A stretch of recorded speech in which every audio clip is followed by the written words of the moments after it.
In this video, we'll take a look at Dijkstra's algorithm, the algorithm itself, and then apply it to a number of problems. So if we start off, let's just take a look at the learning outcome, the specification involving Dijkstra's algorithm.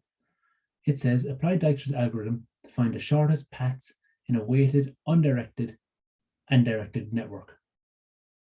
So what's the algorithm itself, what's involved, and so on. So Dijkstra's algorithm is used to find the shortest, cheapest, or quickest route between two vertices. So the first step here is label the start vertex as 0. The reason it's labeled 0 is because the distance from itself to itself is 0. And we make this a permanent label. And when a label has been made permanent, then that's the lowest value connecting that label to the start label. So step 2 then, record a working value at every vertex that is directly connected to the vertex that has just been made a permanent label. And we can have multiple working values. And once we've those working values updated and outlined, then what we do is we select the smallest working value of the vertices that do not have a permanent label. Whichever one is the smallest, we then make this our next permanent label. And if there are two vertices that have the same smallest working value, then it makes no difference which one we choose, so you can choose either. Step 4 then, we keep repeating steps 2 and 3 until the destination vertex receives a permanent label. So we just keep applying the algorithm until we get to our destination, and that's been made permanent, and we have the lowest value to get from the start vertex to the destination vertex. To find our shortest path then, trace back from the destination vertex to the start vertex. A quick note is if there are 2 or more start points, apply Dijkstra's algorithm from the end point until you have reached each of the starting points. So this might be possible then in an undirected graph. So it might be something that makes things a bit quicker, more efficient, and so on. So let's take a look at a problem where we apply Dijkstra's algorithm. So in this problem, the graph below represents a network of roads with each weight representing distance in kilometers. Liz wishes to travel from S to T. Use Dijkstra's algorithm to find the shortest route from S to T. State the length of your route. And then in part B, on a particular day, Liz must include F in her route. So F must be included in her route. Find the new shortest path and state its length. So before we start applying the algorithm, let's just take a look at Dijkstra's key. So in this case, all it is just a key here to outline what each box represents and so on. So top left represents the name of the node or the vertex. This number here represents the order in which it was made permanent. So whether it was the first, second, third, or so on. Our number here represents the shortest route from the starting node to node B in this case. And in this case, that shortest, the shortest route was 13, and the last node I visited was C. So that's what our subscript represents. What we have in the box below then are all of our working values. So you can see that we started off with a working value of 17. That was improved upon and improved upon until it was made permanent. So let's apply the algorithm to this network. So our first step is we have our start vertex. Okay, so it'll be our first permanent label. So that's why there's a 1 here. And we know that it's node S, so that's why we have an S here. And the distance from itself to itself is 0. So our first step then is after we make it permanent, so just a little helpful here is change the color. And after node is made permanent, we check all edges from it to all other non-permanent nodes. So we look at which ones it's connected to, we identify which ones of those are not permanent, and update the working values if appropriate. So what we can see here is we know it's connected to A, B, and C. So there's direct connections there. And we take a look at the working values. So 0 plus 8 will give us a working value at A of 8. 0 plus 17 gives a working value of B of 17. And the S here represents that it came from S. And 0 plus 9 gives a working value at C of 9. and we have a subscript of S here as well. So our next step, we compare all working values of remaining non-permanent nodes to determine the next permanent node. So we take a look at the working values available to us. So we have a choice of 8, 17, or 9. We see that 8 is the smallest one. So that'll be our second permanent label. And we know the distance from 8 back to the starting vertex is 8. So that's our weight then. So, and that's now made permanent. And what we're doing then is we're back looking at after a node is made permanent, we check all edges from it to all other non-permanent nodes. We update our working values if appropriate. So what non-permanent nodes is A connected to? So A is connected to D and A is connected to B. So what we have then is we have 8 plus 4 will connect us to D, give us a working value there of 12. And it's 12A, showing that the last node that it came from was A. So we also have a working value then at B, where we have 8 plus 7 will give us 15. So we've improved in our previous working value, so we can update our working values then. And we have 15 coming from A. So it's a shorter distance to go to B via A instead of going directly from S to B. So next up for us is we want to identify what's our next lowest working value. So our next lowest working value we see is C, because we have a choice of 9, 15, or 12. 9 is the smallest available working value, so that's our next permanent label. So we've identified that that's our third permanent label, and it has a permanent value here of 9 coming from S. So our shortest path to go from S to C is directly from S to C. So we then take a look at the working values connecting C to non-permanent labels. So we have 9 plus 4 will give us 13, and we're at B, so 13C. And we have 9 plus 14 will give us a working value at F of 23. So we're seeing an improvement here in a number of working values at B. So our next up, we want to identify what's our next lowest available working value to find our next permanent node. So our next lowest working value is going to be D. D has a weight here of a total weight of 12. So it'll be our fourth permanent label, and it has a final value of 12 coming from A. So 12 goes back to A. A previously came from S, so it goes back to S then. So next up, so after node is made permanent, we check all the edges from it to all other non-permanent nodes. We update our working values if appropriate. So what non-permanent nodes is D connected to? So it's connected to G and it's connected to E.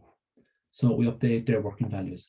So at G then, we'd have 12 plus 9 will give us a working value of 21 coming from D. And at E then, we have 12 plus 16 will give us a working value at E of 28 coming from D. So next up for us, we want to take a look at all of our working values and see which node we'll make permanent next. So of the available working values, we have a choice of 13 at B, 28 at E, 21 at G, and 23 at F. So our lowest is 13. So that'll be our next permanent label at B. So B is our next permanent label. It'll be our fifth permanent label, and we'll have a permanent value of 13 coming from C. So the shortest path to get from S to B is via C. So after a node is made permanent, we then look at all of the edges connecting it to non-permanent nodes and update their working values. So we have 13 plus 14 will give us a lower working value at E of 27. 13 plus 7 will give us a lower working value at F of 20. And they're the only non-permanent nodes that B is connected to that we can update their working values. So we're back comparing working values of the remaining non-permanent nodes to determine the next permanent node. So in that case, then we're taking a look at, we have a choice of 21 at G, 27 at E, 20 at F. We identify that F is the next lowest working value, so that's our next permanent label. It's our sixth permanent label, and it has a final value of 20 coming from B. So we then look at all of the edges connecting F to non-permanent nodes. So we have F is connected to E and H. So we have 20 plus 6 will give us a new working value at E of 26 coming from F. And we have 20 plus 9 will give us a new working value at H. So H is now in the game with a working value of 29 coming from F. We're back looking at comparing our working values. We have a choice of 21, 26, 29. 21 is the lowest. So that's our next permanent label.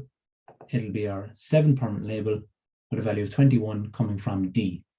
So the quickest way to get to G is through D, and then D came from A, and A back to S. So we look at all of the edges connecting G now. So after nodes made permanent, we check all the edges to all non-permanent nodes and update the working values. So G is connected to T, H, and E. So they're all the non-permanent nodes that it's connected to. So what we have then is we have our 21. So we have plus 4 is 25 at G. So we have a new lower working value at E. So we also have a working value at H of 27 coming from G. 21 plus 6 is 27. And we also have a working value at T of 31. Now, our goal is to get to T. So we might be thinking, oh, we have a value for T, 31, that's us sorted. Now, we can't say that this is the lowest or the shortest path to T until T is made permanent. So we keep applying the algorithm until T is made permanent. This is just a working value at the moment. So we have our working values coming from G, and we're looking at all of our available working values to see which one we'll make permanent next. So we have a choice of 31, 27, 25. 25 is the lowest. So that's our E is our next permanent label. It's our eighth permanent label, and it has a final value of 25 coming from G. We look at the working values connecting E to non-permanent labels. So we have E, so is 25 plus 1 will give us a working value at H of 26 coming from E, and that's the only non-permanent label that E is connected to now. We're back looking for our next permanent label, so we have a choice of 26 and 31. 26 is the next permanent label. So what is the final value of 26, or at H? We have, it's our ninth permanent label, and we're nearly there. So we've one thing left to do. So we have, look at the working values connecting H to non-permanent labels. 26 plus 4 will give us a value at T of 30, which is lower than the previous one. So we were right not to take 31 as our value at T as for our shortest path. So we have two working values at T. The lower one is 30 coming from H, resulting in a shortest total weight to get from S to T with a final value of 30 through H. And that's our 10th permanent label. And we now have the algorithm applied to all of our nodes in our network, and we have a shortest distance from S to T of 30. Now, we also want to find our path. So what would be our shortest path? So we can do that by tracing back. So we know that at T, the final value was 30 coming from H. So we can trace a line from T back to H, like so. At H, it came from E. So we connect the line to E. At E, it came through G. So we align back to G. G previously came from D. So we're tracing our path back. At D, it was 12 coming from A, and then A came from S, and we have our shortest path then. So we know that our shortest path will be S to A to D to G to E to H to T. And we want to find, and our total length, so the shortest distance to get from S to T after applying Dijkstra's algorithm is 30 kilometers. Now we also know that the shortest distance, that the algorithm has found the shortest distance to all of the nodes. So all of these are the shortest path to get from the starting vertex to any of these nodes, but the one we were interested in as our destination was T. So next up, if we take a look at part B. So in part B, we were told that F had to be included, so that we started at S and we wanted to get to F. So we already have all of that. We know the shortest path from S to F is 20. And we now want to apply the algorithm to get to T. So what we'll do is we can take it so that we have our path already traced for the first part of our journey, where we have S to C to B to F.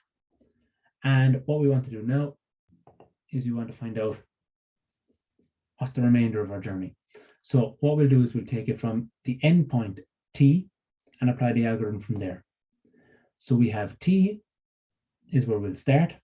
So it'll be our starting point. So it'll be 0, be our first permanent label as we apply it in this context. And we look at all of the working values in connecting T to non-permanent labels. So we'll have H. So 0 plus 4 is 4 coming from T. And we have at G then, we have 0 plus 10 is 10 coming from T. So our next permanent label, if we just check them, so we'll have a choice of 4 and 10. 4 is the lowest, so that's our next permanent label. So it's our second permanent label.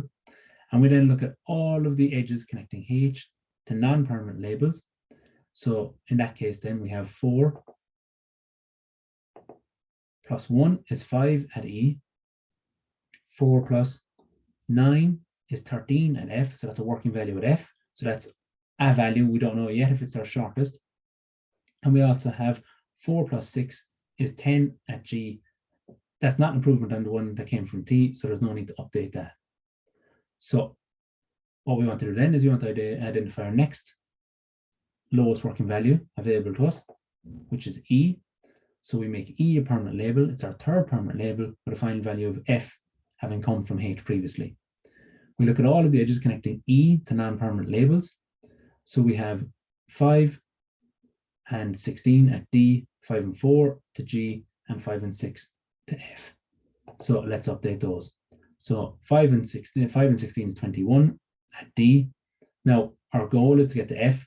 So D might not be in the shakeup in a while, but we'll keep applying the algorithm. We also have 5 plus 4 at G is 9. So I'll give us a value there. And we also have 5 plus 6, which gives a working value of 11 at F coming from E. So we want to keep applying the algorithm. So we identified the next lowest working value, which we can see is 9 at G. So that'll be made permanent. So it'll be our fourth permanent label with a total value of 9. We look at all of the edges that it's connected to, connecting it to non-permanent labels. So we have 9 and 9, which gives a working value at D of 18 coming from G. And that's the only edge connecting G to a non-permanent label. Or we want to identify what would be our next permanent label. So we have of our working values available to us, we have 18 at D, we have 11 at F. F is low, 11 is lower at F. So we make that a permanent label, which is what we wanted. So we have that F then has a total value of 11. So we know that to get from S to F was 20. And we know to get from T to F is 11. So we put the two of them together and we have our total. Now let's continue our path from F. So we know that at F, we had when we applied the algorithm for the second half of our journey, we had 11 coming from E. So we can trace along. E came from H. So we have that, and the last step then at H came from T. So we have identified our shortest path when we must include F. So it went from S to C to B to F, then to E, H, and T. Our total value then, from S to F was 20, and the remaining part of the journey was 11, giving us a total of 20 plus 11, 31 kilometers. So that is our part B, where we must include a certain part of the journey. Now we could easily have continued the algorithm from F or from T, or start from the finish string point, whichever works best for you. And that's our total part of our journey. So we have part A as applying the algorithm freely. Part B, we had to include a certain node in it, but we still applied the algorithm consistently working through our working values and finding our permanent nodes as we went along.